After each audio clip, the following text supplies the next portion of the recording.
राम। राम विषय बे शब्द, हाथ काट कर रख दूंगा अगर ये नाम समझ आ जाए तो। कितनी दिक्कत होगी पता है अगर राम समझ आ जाए तो। भाई राम राम तो कह लोगे पर राम सा दुख भी सहना होगा। पहली चुनौती ये होगी कि मर्यादा में रहना होगा, और मर्यादा में रहना मतलब कुछ खास नहीं कर जाना है, बस त्याग को गले लगाना है और अहंकार जगाना है। अब अपने राम लला के खातिर इतना न कर पाओगे, अरे शबरी का जूठा खाओगे तो पुरुषोत्तम कहलाओगे। काम क्रोध से भीतर रहकर तुमको शीतल बनना होगा। बुद्ध भी जिसके छाव में बैठे ऐसा पीपल बनना होगा। ये सब वह भी शून्य में रहकर प्यारे, तभी तुमको पता चलेगा थे कितने अद्भुत राम हमारे। तो सबको राम पता ही होगा, घर के बड़ों ने बताया होगा। तो बताओ तो बताओ, अरे पता है तुमको क्या है राम? या हाथ धनुष तरकश में बाण, या वन में जिन्होंने किया गुजारा, या कैसे रावण मारा? लक्ष्मण जिनको कहते भैया, जिनकी पत्नी सीता मैया।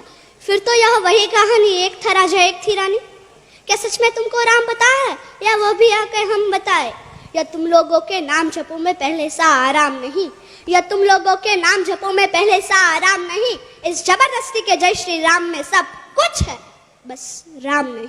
अरे पल पल हंसना भी है और पल पल रोना भी है राम। सब कुछ पाना भी है और पाकर खोना भी है राम।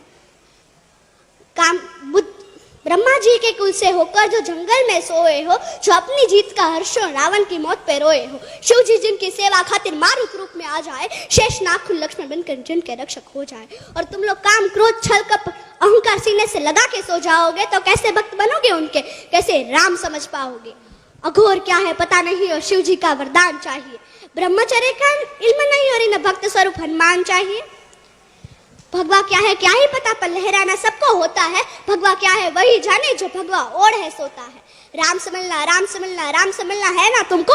निश्चित मंदिर जाना होगा, उससे पहले भीतर जा संग अपने राम को लाना होगा। अवधपुरी का उत्सव था, सबने खूब मनाया, कोई कसर नहीं छोड़ा, क्योंकि मेरे राम आए हैं। जय सिया राम। और हाँ, हमें भी अयोध्या आना। मैं सनातन धर्म की योद्धा आद्याबा जाडेजा। भारत संतों की भूमि है, इसलिए तो कहते हैं कि भारत जमीन का टुकड़ा नहीं। भारत जमीन का टुकड़ा नहीं, जीता जागता राष्ट्रीय पुरुष है। हिमालय मस्तक है, गौरी शंकर शिखा है, कश्मीर किरट है, पंजाब और बंगाल दो विशाल कंधे हैं, विंध्याचल कटी है, नर्मदा करगनी है, पूर्वी और पश्चिमी घाट दो विशाल जंघाएं हैं, कन्याकुमारी इसके चरण है, सागर इसके पग पखारता है, पावस के काले काले मेघ इसके कुंतल केश है, चांद और सूरज इसकी आरती उतारते हैं। यह वंदन की भूमि है, अभिनंदन की भूमि है।